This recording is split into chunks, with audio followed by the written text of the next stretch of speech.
Hey, it's Jeff. How are you? Good, how are you? Thank you so much for letting me interview you. Oh, absolutely. Absolutely. It's my pleasure. Oh, excellent. Well, I just wanted to let you know that you are aware that you are going to be recorded. I am aware. Yes, because I'm going to be using it to, we all have to make a website, so I'll be posting the interview on the website. Okay. So, Mrs. Segall, how long have you been teaching journalism? I've been teaching journalism at the high school level for 8 years, but I also taught at Connecticut College for 5 years at 2 journalism courses. So I guess you could say a total of 13. All right. Now, have you ever encountered censorship during your time with the journalism program, either at Masuk or at the college level? Well, at the college level, I wasn't an advisor. I wasn't an advisor to the paper. I was an instructor of a class. At Masuk, I'm the advisor for the paper, and I have not encountered censorship from the administration, but I have been called down to the office a couple of times when different administrators have been unhappy with certain articles in the paper. All right, and how were those situations handled? We talked it out, and there were no really serious repercussions, but I guess they wanted to show or tell me that they were unhappy, so they did that. And then in most of the cases, I was able to defuse it. Although I guess in all of the cases, I was able to defuse it. So it didn't become a big issue. But that isn't really censorship. That's sort of, I guess you could call that a chilling effect. If an advisor feels intimidated, they might change their behavior after such an encounter with an administrator. They weren't trying to censor something ahead of time. They were commenting about something that had already been printed. All right. All right, now I'm concentrating for my portion of the project on a school in Ohio called the Stowe Monroe High School, where the student newspaper, it was not allowed to run an obituary and photograph of a student who had committed suicide. Now, what do you think about this matter? Because they had actually done suicides prior and put obituaries, but this one they are not.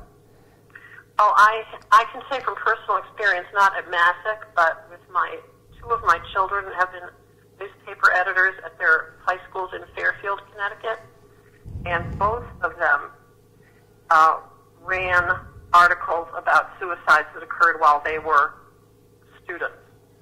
And both of the articles were extremely well received by the school community and also by the parents of the children who had taken their own lives. So I think that was a terrible thing to do, but I don't know all the facts behind the reasoning for the decision in Ohio. All right, thank you. Mm-hmm. Now, do you think there are ever any circumstances, no matter how big, that where censorship might be necessary in a school paper?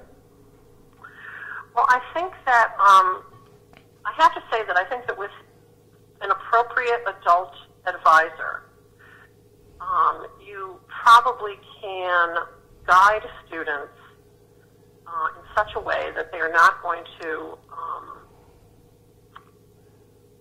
that they're going to know what's appropriate to put in the paper and what is not appropriate. For example, we don't put into the paper articles that promote the use of drugs.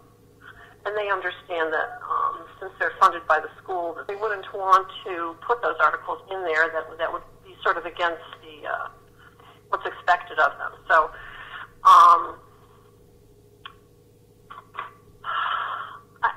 I think that they're pretty eager to do the right thing, the kids that I work with. And I really haven't had too many experiences with kids wanting to put outrageous things in the paper. All right.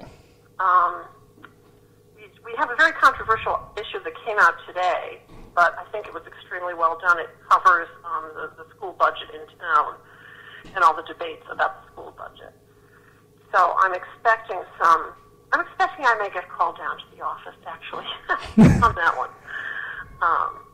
But I've gotten a lot of positive feedback from faculty so far about the numerous articles that we printed about the school budget. All right. Now, is there anything else you would like to add on this topic? Well, I think that, I would like to add that it's really important to train student journalists in ethics and in reporting skills and editing skills. Even though we're moving to more of a web-based kind of journalism at the time, they still need to learn how to write, how to report, how to edit, how to interview, all those things. So I really like working with them, and I guess that's my spiel for the day.